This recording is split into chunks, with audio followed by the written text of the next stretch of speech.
State President Luong Kong and his spouse hosted a red carpet welcome ceremony in Hanoi on August 19th for King Jigme Khesar Namgyel Wangchuck and Queen Jetsun Pema Wangchuck of Bhutan, who were on a state visit to Vietnam from August 18th to 22nd. President Kong warmly welcomed the king's visit, highlighting that this is the first by a Bhutanese head of state since the two countries set up diplomatic relations in January 2012.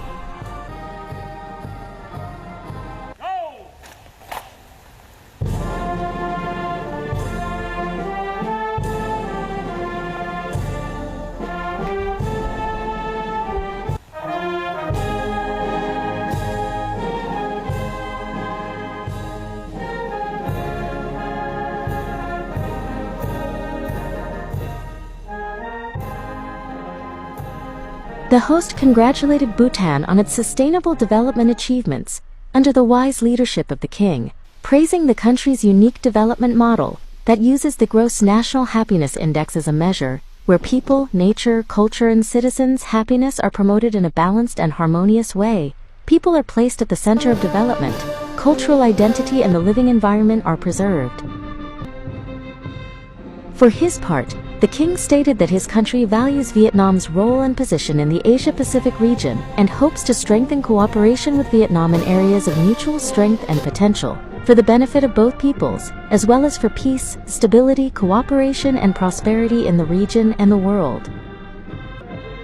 Following the ceremony, President Luong Kong and King Jigme Khesar Namgyel Wangchuck held talks discussing orientations for future cooperation.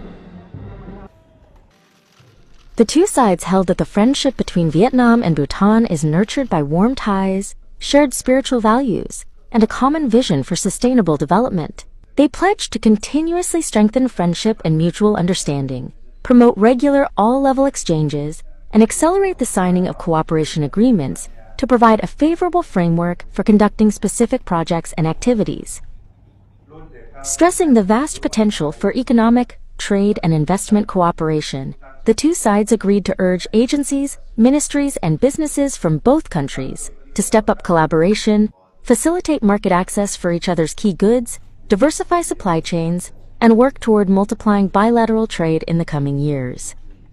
They agreed on the need to further expand cooperation in key areas such as agriculture, science technology, innovation, education, training, culture, and arts. Airlines will be encouraged to consider opening direct flights to boost cultural, religious, tourism, and people-to-people exchanges, while sharing experience in preserving traditional cultural heritage. Vietnam and Bhutan will also step up collaboration in emerging spheres towards sustainable development with the goal of improving the material and spiritual well-being of their people. Amid global and regional volatility, the leaders welcomed the two countries, shared views at international forums, particularly on sustainable development, climate change response, nature conservation, and peacekeeping. They stressed continued coordination and mutual support at international and regional organizations, especially the United Nations, the Non-Aligned Movement, and on issues of common concern. President Kong welcomed Bhutan's efforts to broaden ties and pursue substantive cooperation, saying Vietnam is ready to facilitate its stronger engagement with Southeast Asian nations and ASEAN. Following their talks, President Kong and King Jigme Khesar Namgyel Wangchuck witnessed the signing of two cooperation documents, comprising a governmental cooperation framework and an agreement on aviation.